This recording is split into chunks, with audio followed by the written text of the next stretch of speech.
fún tàkókò yìí mò ń kí wa pé a kú bí ojú ọjọ́ ṣe rí ọdẹ odò bí Elédùmarè yóò máa wà pẹ̀lú ẹnì kọ̀ọ̀kan wa níbi yòówù ká ti láǹfààní láti máa gbọ́ mi ketekete lórí ìkànnì Àrólé Bàbá 1010 TV2 níbi tá a ti mú ròyìn wá lájẹ́ ọba alẹ̀ bí nǹkan ṣe ń lọ káàkiri orígun mẹ́rẹ̀ẹ̀rin àgbáláyé. Ẹ má gbàgbé pé jẹ́ tá a fi rájá òní gbígbọ́ èyí tá a fi rágbò òní kíkàn ṣẹ́rẹ́ èyí tá a fi rán ewu láwùjọ ẹranko òun náà ni kò máa ké mẹ́ẹ̀mẹ́ẹ̀ káàkiri èyí tá a fi rán wa lórí ìkànnì tá a yàn láàyò yìí kò sọ méjì tá a máa ń ṣe òun náà ni ìròyìn àjá àbalẹ̀ àti ìròyìn tí ò lẹ́jà àbákan nínú èyí tí Elédùmarè tó fi jíǹkí wa tó sì fi rán wa lórí ìkànnì yìí mímọ̀ ṣe ti aná kọ́ ẹja mọ̀ dúpẹ́ lọ́wọ́ gbogbo ẹ̀yin tẹ́ jẹ́ olólùfẹ́ ẹ̀yin náà ni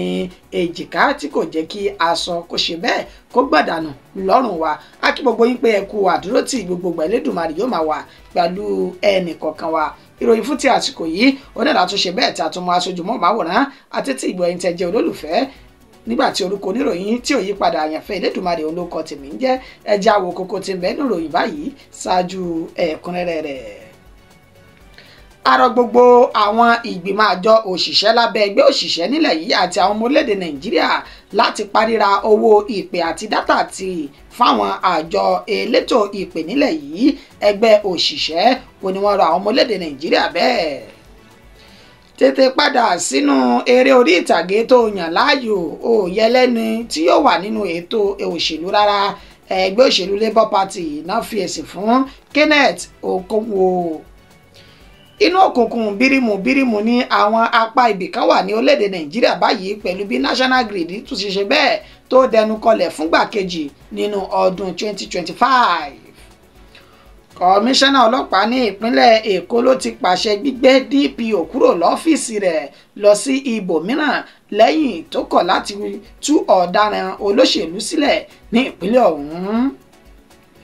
Kọmíṣánná ọlọ́pàá ti ìpínlẹ̀ Nasarawa ló ti pàṣẹ kí àwọn ọlọ́pàá tán tú ọ̀daràn sílẹ̀ kan wá rojọ́ lórí ohun tí wọ́n rí lọ́bẹ̀ tán fi wàrú ọwọ́. Àjọ NAFDAC ti gbẹ́sẹ̀ lé ogunlọ́gọ̀ ayédèrú oògùn àti àwọn oògùn tí ọjọ́ ti lọ lórí rẹ̀ ní ìpínlẹ̀ Anambra. Ó yẹ kí a máa ṣọ́ra ṣe pẹ̀lú irú àwọn ènìyàn tá yóò máa bá ṣe pọ̀ àti tá a máa bá rìn. Mẹkáníìkì mọ́tò kan ló ṣe bẹ́ẹ̀ pàdé àpòpọ̀ máwọn ajínigbé tán fi jí oníbàárà rẹ̀ gbé tán tún ṣekú pa lẹ́yìn tán gbowó lọ́wọ́ rẹ̀ tán. Ikú ẹ̀sín ni olórí àwọn báńdíìtì yìí kú o lẹ́ni tí ìròyìn sọ pé níṣe ló gbókú bí ajá ní ìpínlẹ̀ Zamfara. Ìròyìn náà rèé ní ẹ̀kúnrẹ́rẹ́ báyìí. Àrọ gbogbo àwọn ìgbìmọ̀ àjọ òṣìṣẹ́ lábẹ́ ẹgbẹ́ òṣìṣẹ́ àti àwọn ọmọ orílẹ̀-èdè Nàìjíríà lápapọ̀ láti paríra owó ìpè àti dátà tì fáwọn àjọ elétò ìpè nílẹ̀ yìí ẹgbẹ́ òṣìṣẹ́ ló sọ èyí di mímọ̀ lẹ́yìn tí ìròyìn ti jáde tí wọ́n sì ti bòǹtẹ̀lú nípa àwọn àjọ tó ń rí sí bá a ṣe ń pè àti bí a ṣe ń ra dátà ní ilẹ̀ yìí níbi tá a ti rí àjọ ti MTN tá a ti rí ti Glo àti Airtel tó fi mọ́ àwọn mìíràn ní í ṣe ni wọ́n ti ṣe àfikún owó ìpè àti owó dátà lẹ́yìn tí ó ti lọ sókè gọbọi sí ju ti àtẹ̀yìnwá lọ èyí tí ẹgbẹ́ òṣìṣẹ́ nílẹ̀ yìí tí wọ́n kóró ojú sí ní àtẹnu ẹni tó jẹ́ àrẹ́gbẹ́ òṣìṣẹ́ Joe Ajaero àti ẹni tó jẹ́ akọ̀wé fún ẹgbẹ́ ọ̀hún Emmanuel Igboaja ni wọ́n ti fi ìròyìn náà tán fi léde lẹ́nìí níbi tí wọ́n ti sọ di mímọ̀ wípé àrọ gbogbo àwọn òṣìṣẹ́ lábẹ́ àjọ òṣìṣẹ́ nílẹ̀ yìí wípé kí wọ́n parírà àti ṣíṣe dátà àwọn àjọ elétò ìpè kí wọ́n pàtì bẹ̀rẹ̀ láti ọ̀la lọ tí ń ṣe ọjọ́ 13 oṣù kejì ọdún 2025 láti aago 10 láti aago 11 òwúrọ̀ títí di aago 2 ọ̀sán títí dìgbà tí àwọn yóò fi rí ojútùú sí ọ̀rọ̀ owó ìpè àti owó dátà tí wọ́n ṣe àfikún rẹ̀ yìí. Joe Ajaero tó sọ èyí di mímọ̀ ó ní ebi ọ̀sẹ̀ tá a lò sẹ́yìn ó ní a ṣe ìpàdé pẹ̀lú àwọn elétò àti àwọn ìgbìmọ̀ nílò tí wọ́n ti yan ìgbìmọ̀ 10 nínú àwọn tí wọ́n mọ̀ rí sí bí owó ìpè àti owó dátà ọ̀hún wọ́n ṣe ṣe àtúnṣe rẹ̀ tí kò fi ní ọmọ orílẹ̀-èdè Nàìjíríà lára ó ní wọn ò tiẹ̀ fi àyè sílẹ̀ kí àkókò tí àwọn jọ dá kí ó pé kó tó di wípé àwọn àjọ ọ̀hún wọ́n bẹ̀rẹ̀ sí ní ṣe àfikún owó ìpè àti owó dátà náà. Wọ́n wá ní fún ìdí èyí àwọn rọ àwọn àjọ ọ̀hún MTN Glo àti Airtel kí wọ́n dá owó ìpè náà padà sí ibi tó wà kí ètò àti ìpàdé tí àwọn ti fi àlàkalẹ̀ lẹ̀ fún kí ó tó ṣe bẹ́ẹ̀ wá sí ojú gbàgede. Wa tún tẹ̀síwájú wípé tẹ́ ẹ̀ bá wá ṣe eléyìí tí ó bá fi di ọjọ́ 29 inú oṣù kejì ọdún tá a wà yìí tá a dúró títí di àkókò náà tí ẹ̀ rí ojútùú sí owó ìpè àti owó dátà tẹ̀yìn lọ sókè yìí ó ní àwọn yóò bẹ̀rẹ̀ ìtì gbogbo àjọ elétò ìbáraẹnisọ̀rọ̀ pa láti ọjọ́ 1 oṣù kẹta tí ìwọ́de àti ìfẹ̀hónúhàn tó lámìlaka tí ó sì wáyé káàkiri orígun mẹ́rẹ̀ẹ̀rin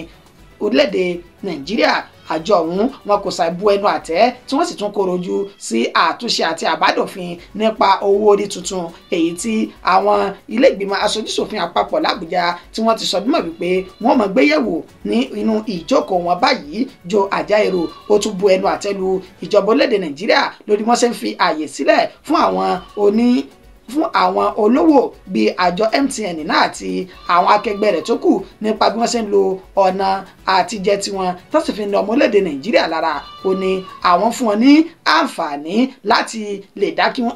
jẹ́ kí wọ́n mú owó ìpè àti owó dátà náà tó lọ sókè gọbọyì kí wọ́n mú wá sẹ́yìn padà wípé bí bẹ́ẹ̀ kọ́ àwọn yóò gùn lé ìyanṣẹ́lódì àti ìwọ́de èyí tí yóò làmìlaka káàkiri orígun mẹ́rẹ̀ẹ̀rin orílẹ̀-èdè Nàìjíríà.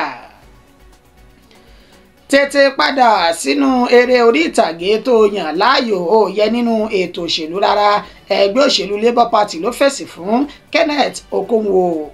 Lówùrọ̀ yìí la mú ìròyìn náà wá lẹ́ni tí ó jẹ́ agbẹnusọ fún olùdíje sí ipò ààrẹ nínú ẹgbẹ́ òṣèlú Labour Party tẹ́lẹ̀ lọ́dún 2023 Kenneth Okonkwo lẹ́ni tó ti kéde ara rẹ̀ wípé òun ti ṣe bẹ́ẹ̀ yọ kúrò nínú ẹgbẹ́ òṣèlú Labour Party póun ò bá ẹgbẹ́ ọ̀hún òun ò bá wọn ṣe mọ́. Nígbà tí ó sì fi ìròyìn náà léde níṣe ló sọ dímọ̀ wípé gbogbo kùdẹ̀kùdẹ̀ tí ń bẹ nínú ẹgbẹ́ òṣèlú ọ̀hún olókù díẹ̀ káàtó nígbà tí ó sì ṣe ní àlàyé pé ẹgbẹ́ òṣèlú Labour Party ó ní wọn kò mọ tí wọ́n ń ṣe pé wọn ò tiẹ̀ serious rárá àti rárá. Ó ní ìtún kálukú wọn jẹ ó ní wọ́n tún wà lórí rẹ̀ tí wọn ò sì ná ní àtúnṣe àti ìdàgbàsókè orílẹ̀-èdè Nàìjíríà. Ó ní síbò ń sì ṣe wà yìí ìtòun wá fún ó ní bí ètò ìgbáyégbádùn ọmọ orílẹ̀-èdè Nàìjíríà bí ó ṣe làmìlaka àti bí ìrọ̀rùn ó sì bá ọmọ orílẹ̀-èdè Nàìjíríà ló yẹ kí òun darapọ̀ mọ́ ẹgbẹ́ òṣèlú Labour Party. Ṣùgbọ́n nígbà tóun ti rí wípé wọn ò rí ojútùú sí wàhálà àti làásìgbò tí ń bẹ láàrin wọn òun ti ṣe bẹ́ẹ̀ kọ ìwé fi ẹgbẹ́ ọ̀hún sílẹ̀. Ìgbà tí ẹni tó jẹ́ akọ̀wé fún ẹgbẹ́ òṣèlú Labour Party káàkiri orílẹ̀-èdè Nàìjíríà Umaru Faruku tí ó máa fi èsì lásìkò tó ní ìtàkùrọ̀sọ pẹ̀lú oníròyìn Punch ibẹ̀ ló ti fèsì padà sí Kenneth. Ó sọ dímọ̀ wípé kí ni ń bá ká kí ni tí ń sọ tí ò dùn lẹ́nu rẹ̀. Ó ní àwa náà ti gbé yẹ̀wò dáadáa a rí wípé kò yẹ lẹ́ni tó wà nínú òṣèlú ṣe rínú eré orí ìtàgé tó ti kúrò èyí tó pa tì tẹ́lẹ̀ hàn ibẹ̀ ni kó tún padà sí ibi tó pé ganu kò ṣe inú ẹgbẹ́ òṣèlú kankan. Nígbà tí ó bu ẹnu àtẹ́lu Kenneth ó tún sọ di mímọ̀ wípé kí ni bá káàkiri ẹ̀mí èló gan ló fẹ́ kéde ìkúrò nínú ẹgbẹ́ òṣèlú Labour Party. Ó ní bí ọdún mẹ́rin sí bí oṣù mẹ́rin sí oṣù márùn sẹ́yìn ó ti kéde tẹ́lẹ̀ wípé òun ò ṣe ẹgbẹ́ òun mọ́. Ó tún ti wá kéde padà lánàá òde yìí ó ní kò dára rẹ̀ lójú ojàre pátì ọ̀rọ̀ rírùn ní sọ. Ó ní inú ẹgbẹ́ wo ló tún kù tó tún fẹ́ lọ báyìí lẹ́ni tó ti ṣẹgbẹ́ òṣèlú APGA tẹ́lẹ̀ ó ṣẹgbẹ́ òṣèlú PDP ó tún ti ṣẹgbẹ́ òṣèlú APC kí n tún ní wá nínú ẹgbẹ́ òṣèlú Labour Party ó tún ti náà ò sí mbẹ̀ mọ́ báyìí. Ẹ̀bà ń bí léèrè ìbò lókù tí ó lọ fún ìdí èyí ẹ jẹ́ gbà mọ̀ràn kó padà sínú orí eré ìtàgé èyí tó yàn láàyò torí pé ibẹ̀ gan-an ò ní ó pé ojú ọ̀nà sí ni fún un. Inú òkùnkùn bírímù ní àwọn apá ibì kan wà ní orílẹ̀-èdè Nàìjíríà báyìí pẹ̀lú bí National Grid tún ṣiṣẹ́ bẹ́ẹ̀ tó dẹnu kọlẹ̀ fún ìgbà kejì nínú ọdún 2025. Gẹ́gẹ́ bí wọ́n ṣe fi ìròyìn náà léde láti iléeṣẹ́ mọ̀nàmọ́ná Ìkẹjà Electricity Distribution Company ó ní wọ́n fi ìròyìn náà léde tán sọ nímọ̀ wípé ní nǹkan bí dédé aago 11 àbọ̀ kọjá ìṣẹ́jú 4 lówùúrọ̀ yìí níṣe ni National Grid èyún ibi ìmúnáwá ní orílẹ̀-èdè Nàìjíríà ló tún ṣe bẹ́ẹ̀ tó dẹnu kọlẹ̀ tó sì dẹnukọdò bíi ẹ̀rọ afami lọ́jọ́ 12 inú oṣù kejì ọdún tí a wà nínú rẹ̀ yìí. wọ́n ṣe ní àlàyé wípé àwọn tọrọ àforíjì lọ́wọ́ àwọn oníbàárà wọn pẹ̀lú bí àwọn tó ṣe ń gbé ìgbésẹ̀ láti lè jẹ́ kí àtúnṣe tó péye kó wà fún National Grid náà tó dẹnukọdò. tẹ́ ẹ bá sì wá gbàgbé èyí tó ṣẹlẹ̀ lẹ́ni báyìí pẹ̀lú bí National Grid náà bó ṣe dẹnukọdò òní ó ṣe ìgbà ẹlẹ́ẹ̀kẹrìnlá nínú oṣù kẹrìnlá gbáko, that is 14 times in 14 months tí irú ìṣẹ̀lẹ̀ bẹ́ẹ̀ tí ó ti ṣẹlẹ̀. èyí tó wáyé ní ọdún 2025 fún ìgbà àkọ́kọ́ òun ló wáyé ní ọjọ́ 11 oṣù kínní ọdún 2025. tẹ́ ẹ bá sì gbàgbé ẹni tó jẹ́ mínísítà fún àmúṣagbára Adébáyọ̀ Adélabú ó ti sọ̀rọ̀ náà di mímọ̀ lásìkò tó ń ṣe ègbè fún àbá ètò ìṣúná tọdún 2025 níwájú ilé ìgbìmọ̀ aṣojúṣòfin àpapọ̀ ní Àbújá lọ́jọ́sí, níbi tó ti sọ dímọ̀ wípé ṣẹ̀rí National Grid tó ń ṣe bẹ́ẹ̀ dẹnukọdò tó ń dẹnu kọlẹ̀ ní gbogbo ìgbà yìí àlẹ́ tí ì rí nǹkan kan ṣe sí i, torí wípé ibi tó yẹ ká ti lọ ṣe àtúnṣe sí i níṣe ni kò sí ètò ààbò tó péye níbẹ̀, pẹ̀lú bí àwọn agbésùmọ̀mí àti àwọn aṣekúpani bí wọ́n ṣe fi ibẹ̀ jẹ gàba. àfi tí a bá rí ìkúnlọ́wọ́ àwọn ọmọ ogun lẹ̀ yìí la tó lè lọ rèé tún National Grid náà tá a fi lè tún ṣe tí yóò fi dúró wámú tí ó sì ní máa fò ní kú fọ̀ ládìde mọ́. Kọmíṣánná ọlọ́pàá ní ìpínlẹ̀ Èkó ló ti pàṣẹ gbígbé DPO kúrò lọ́fíìsì rẹ̀ ó sì ti gbé lọ sí ibòmíràn lẹ́yìn tí ó kọ̀ jálẹ̀ láti tú àwọn ọ̀daràn olóṣèlú mẹ́ta kan sílẹ̀ ní ìpínlẹ̀ ọ̀hún. gẹ́gẹ́ bí ìròyìn náà bí ó ṣe ń tẹ̀ wá lọ́wọ́ láti iléeṣẹ́ ìròyìn Sahara Reporter níbi tí wọ́n ti sọ dímọ̀ wípé kọmíṣánná ọlọ́pàá ti ìpínlẹ̀ Èkó Ìṣọ̀lá Ọláríwájú Ọláwálé olómà ti gbé DPO kan kúrò ní ọ́fíìsì rẹ̀ báyìí tó sì ti gbé lọ sí ààyè bòmíì tí wọ́n fi orúkọ rẹ̀ léde. DPO tó wà ní iléeṣẹ́ ọlọ́pàá Ìjẹ̀ṣà-Tẹ̀dó ní Mùṣin èyún DPO Matthew òní wọ́n sọ dímọ̀ wípé wọ́n ti gbé kúrò ní ọ́fíìsì rẹ̀ gẹ́gẹ́ bí ẹni tó súnmọ́ DPO ọ̀hún bó ṣe ṣe ní àlàyé. ó sọ dímọ̀ pé DPO náà àti àwọn ọmọ rẹ̀ ó ní wọ́n ṣe bẹ́ẹ̀ fi páńpẹ́ òfin mú àwọn ọ̀daràn kan èyí tí wọ́n bá ìbọn àti ohun ìjà olóró míì ní ọwọ́ wọn tó sì tì wọ́n mọ́ àtìmọ́lé ní ọjọ́ àìkú ní ìṣẹ̀lẹ̀ náà ó ṣẹlẹ̀ ṣùgbọ́n nígbà tó di ọjọ́ ajé tí ń ṣe ọjọ́ Monday ní ṣe ni DPO Matthew ó gba ìpè kan látọ̀dọ̀ ẹni tí kò dámọ̀ tí kò sì mọ ẹ̀rọ tí kò sì mọ nọ́mbà ìdánimọ̀ tí ó fi pè sórí ẹ̀rọ ìbánisọ̀rọ̀ rẹ̀. ó ní ẹni tí ó pọ̀ ọ̀hún ó jẹ́ alágbára kan nínú olóṣèlú lórílẹ̀‐èdè Nàìjíríà. ó ní bí ó ṣe pé DPO níṣe ni ó pàṣẹ pé kó tú àwọn ọ̀daràn mẹ́tẹ̀ẹ̀ta tí ń bẹ ní àtìmọ́lé náà kó tú wọn sílẹ̀. ó ní DPO Matthew ó ń bi ẹni tó pè ọ̀hún léèrè pé kí ló dé àti pé ta nìwọ tó ń bá mi sọ̀rọ̀ tó sì ń pàṣẹ fún mi pé kí n tú àwọn ọ̀daràn sílẹ̀ àti pé kí ni ìdí tó fi sọ bẹ́ẹ̀. ní ṣe ni ẹni tó jẹ́ olóṣèlú tán ló pè yìí ó fi ìbínú já ẹ̀rọ ìbánisọ̀rọ̀ náà dànù tí kò sì bá DPO ọ̀hún sọ̀rọ̀. wọ́n ní lẹ́yìn bíi wákàtí mélòó kan tí ìpè náà tó wá sópin ní ṣe ni ẹni tó jẹ́ kọmíṣánná ọlọ́pàá Ìṣọ̀lá Ọláríwájú ní ìpínlẹ̀ Èkó ló wá pe DPO fúnra lára rẹ̀ níbi tó ti pa láṣẹ fún pé lásìkò yìí nísinsìnyí lọ́wọ́lọ́wọ́ tá a wà yìí ní ṣe ni òun ti gbé ọ kúrò ní iléeṣẹ́ ọlọ́pàá èyí tó wà yìí tí wọ́n sì fi ìròyìn náà tí wọ́n fi léde síta nígbà tí a ṣe ìgbìyànjú láti bẹ̀rẹ̀ tó jẹ́ alukoro iléeṣẹ́ ọlọ́pàá ní ìpínlẹ̀ Èkó ní gbólóhùn Benjamin Hundeyin níṣe ni kò gbé ẹ̀rọ ìbánisọ̀rọ̀ rẹ̀ tó sì fi èsì padà nípa àtẹ̀jíṣẹ́ pé níṣe ni ọwọ́ òun dí báyìí òun ò tí ì ráàyè láti gbé ẹ̀rọ ìbánisọ̀rọ̀. wàyí o wọ́n ti gbé DPO Matthew kúrò lẹ́ni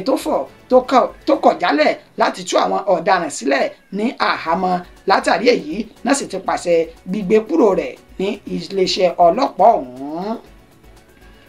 Kọmíṣánná ọlọ́pàá ní ìpínlẹ̀ Nasarawa ti pàṣẹ kí àwọn ọlọ́pàá tán tú ọ̀daràn sílẹ̀ kán wá rojọ́ ohun tán rí lọ́bẹ̀ tán fi wàrú ọwọ́. Kọmíṣánná tí orúkọ rẹ̀ ń jẹ́ Shettima Jauro Mohammed ó ní ó mà ti ṣe bẹ́ẹ̀ pàṣẹ fún àwọn ọlọ́pàá èyí tí wọ́n ní wọ́n tú ọ̀daràn sílẹ̀ lẹ́ni tí wọ́n ní wọ́n ṣekú pa arákùnrin tí orúkọ rẹ̀ ń jẹ́ Joshua Moses tẹ́ ẹ̀ bá gbàgbé ní ìpínlẹ̀ Nasarawa ọ̀hún. ó ní a ti mú ìròyìn náà wá nípa àwọn mọ̀lẹ́bí kan tí wọ́n fi ariwo bọnu wípé àwọn agbófinró wọ́n gba owó ìbọ̀bẹ́ tí ń ṣe owó ẹ̀yìn lọ́wọ́ àwọn jàǹdùkú tí wọ́n sì tú ẹni tí ó ṣekú pa ọmọ wọn Joshua Moses sílẹ̀ nínú àlàyé èyí tí a mú wá Joshua Moses ó ní wọ́n sọ dímọ̀ wípé ó lọ rèé ṣe lébìrà ní ilé tí wọ́n ń kọ́ lọ́wọ́ kan níbi tí àwọn jàǹdùkú tí wọ́n ti ṣe ìkọlù sí wọn ní Gidanrango Asobi níbi tí wọ́n ti sọ dímọ̀ wípé àwọn jàǹdùkú náà fẹ́ gba owó lẹ̀ tọ́rọ̀ náà fi di yanpanyanrin níbi tí wọ́n ti ṣekú pa Joshua Moses ní ìjọba ìbílẹ̀ Karu náà ní ìpínlẹ̀ Nasarawa lẹ́yìn tí wọ́n fi páńpẹ́ òfin gbé ọ̀daràn tó ṣekú pa yìí níṣẹ́ náà ni ẹni tó jẹ́ ọ̀gá pátápátá fáwọn ọmọ jàǹdùkú náà ó wá sí àgọ́ àwọn agbófinró lẹ́ni tí ó sì ní ìtàkùrọ̀sọ pẹ̀lú ọlọ́pàá àti DPO níbi tí wọ́n ti ní wọ́n gbé owó kalẹ̀ fún wọn ní káàṣì tí wọ́n sì fi tú ọ̀daràn náà sílẹ̀ nígbà tí àwọn ọlọ́pàá tí wọ́n wà ní iléeṣẹ́ ọlọ́pàá ASOA ni wọ́n sọ mọ̀ wípé ọ̀daràn náà ó ní àwọn kò mọ bí ó ṣe ṣe bẹ́ẹ̀ yọ́bọ̀rọ̀ kúrò ní àtìmọ́lé èyí tó mú kí àwọn mọ̀lẹ́bí olóògbé Joshua kí wọ́n fi gbé ta àmọ́ sábà yìí níṣe ni ìròyìn náà sọ dímọ̀ wípé kọmíṣánná ọ̀hún Jawuro Mohammed ó ti pè fún ẹni tó jẹ́ DPO náà àti ọlọ́pàá tí orúkọ rẹ̀ yẹ Clement Usman láti wá sọ ohun tí wọ́n rí lọ́bẹ̀ tí wọ́n fi wàrú ọwọ́ lẹ́yìn tí wọ́n gba owó ìbọ̀bẹ́ lọ́wọ́ jàǹdùkú Rahman Nasser alukoro iléeṣẹ́ ọlọ́pàá ní ìpínlẹ̀ Nasarawa ó náà fi ìdí ìròyìn náà ó fi múlẹ̀. Àjọ NAFDAC náà ti gbẹ́sẹ̀ lé ogunlọ́gọ̀ ayédèrú oògùn àti àwọn oògùn tó ti bàjẹ́ tí ọjọ́ ti lọ lórí wọn ní ìpínlẹ̀ Anambra. The National Agency for Food and Drug Administration and Control àjọ tó ń rí sí oògùn àti ohun tá à ń jẹ ní orílẹ̀-èdè Nàìjíríà ó ní wọ́n ti ṣe ìkọlù sí ọjà ńlá kan èyí tó wà ní Ogbu ní Onitsha tí ń ṣe ìpínlẹ̀ Anambra gẹ́gẹ́ bí wọ́n ṣe fi ìròyìn náà sójú òpó ayélujára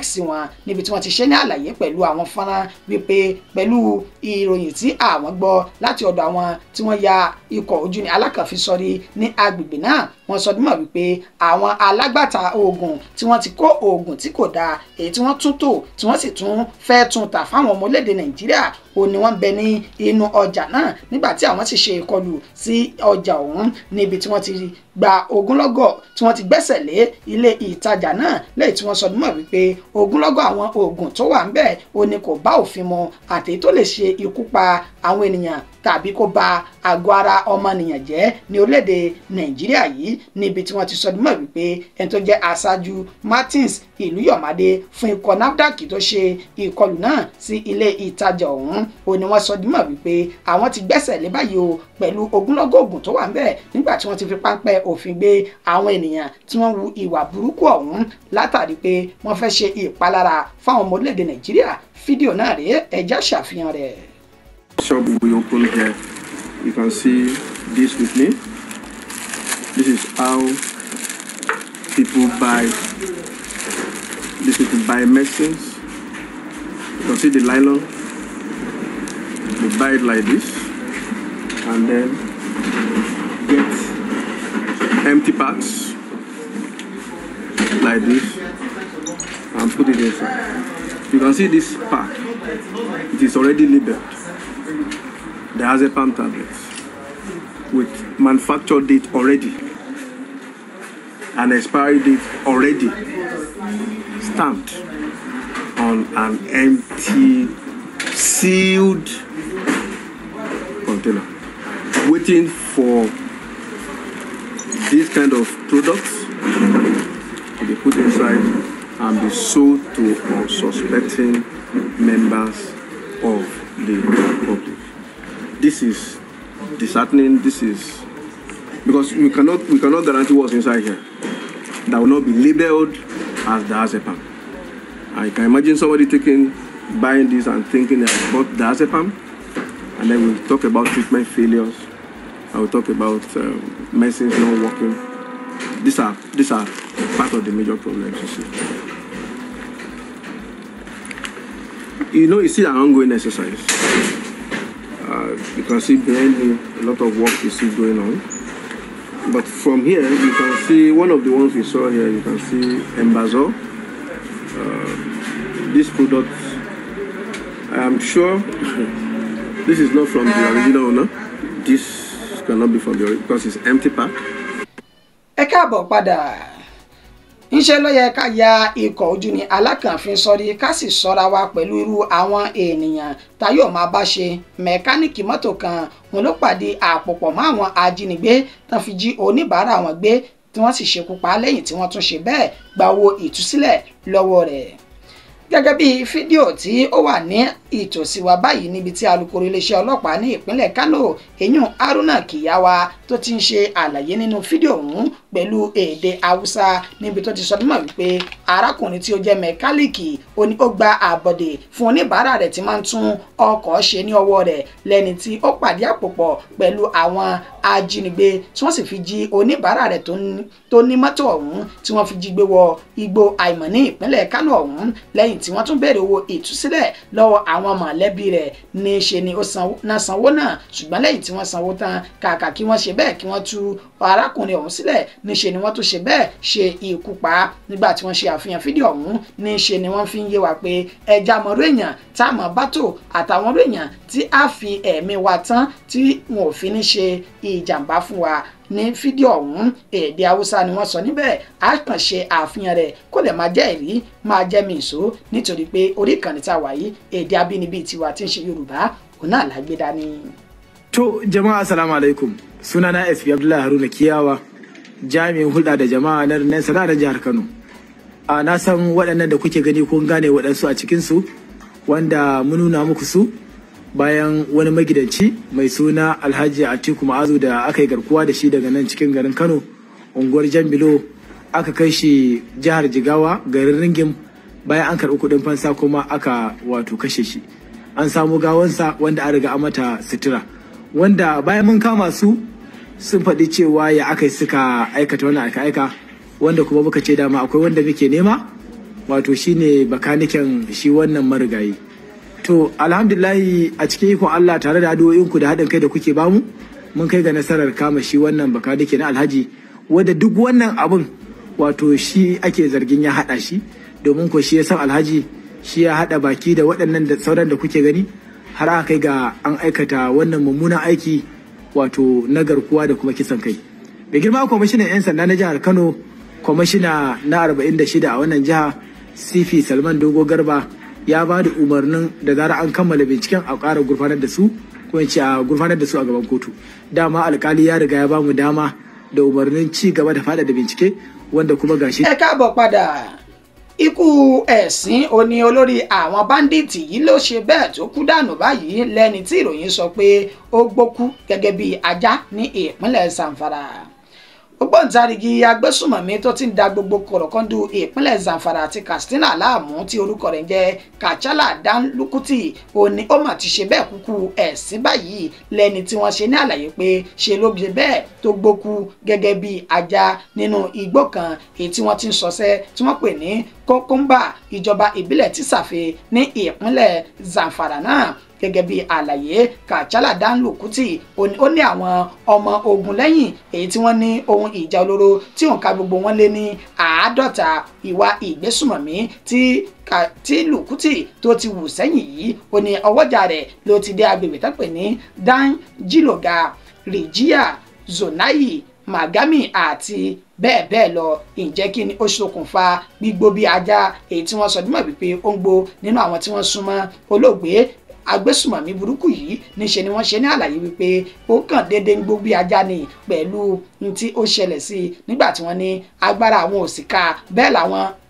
ènìyàn rẹ̀ tán jẹ́ ọ̀sọ́mọgbé rẹ̀ náà ń bẹ̀rù láti súnmọ́ pẹ̀lú bí ó ṣe ń gbó yìí nínú tí wọ́n sì pátì sí inú igbó náà títí tí ẹlẹ́mìí tó fi gbà lẹ́nu Kachala Dan Lukuti yìí lẹ́yìn tí ó tún kú tán ẹ̀rù máa ń bá àwọn ọmọ ọ̀sọ́mọgbé rẹ̀ láti súnmọ́ láti sin níṣe ni wọ́n ní àwọn aráàlú ní ìpínlẹ̀ Zamfara ó ní wọ́n tún ṣe bẹ́ẹ̀ tí wọ́n palẹ̀ ní pánsá fún un tán sin sí ìtòsí ilé ìwé alákọ̀ọ́bẹ̀rẹ̀ kan ní ìpínlẹ̀ náà. Nínú àlàyé tí àwọn ènìyàn náà èyí tí wọ́n ṣe wọ́n ní ó ṣeéṣe kó jẹ́ pé ajá ti bu arákùnrin ògbóǹtarìgì agbésùmọ̀mí náà ajá ti bùjẹ nínú èyí tó mú kó máa gbó bí ajá tàbí kó jẹ́ wípé ọwọ́ àwọn alágbára òní ó wà nínú ìkọlù ọ̀hún torí gbogbo àwọn wàhálà tó náà ti fà sẹ́yìn ó ṣeéṣe kó ṣe pé ìjìyà rẹ̀ òní wọ́n fi kàn án kó jẹ́ spiritual aspect tàbí àrùn tí wọ́n pè ní rabies nínú ìkan nínú méjèèjì òun ló ṣokùnfà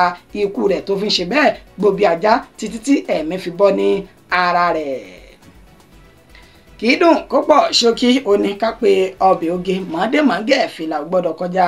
ìpéǹpéjú títí di ìgbà tá a tún padà máa fún wa ní ìròyìn míì lórí ìkànnì tá a jọ wà yìí orúkọ mi kò ní yí padà àyànfẹ́ Elédùmarè òun lèmi ń jẹ́ ó dàbọ̀ fún ti àsìkò yìí oorun ayọ̀ òun láòsùn tá a bá sùn àjísáyé tó wù wá láṣẹ lọ́wọ́ Elédùmarè.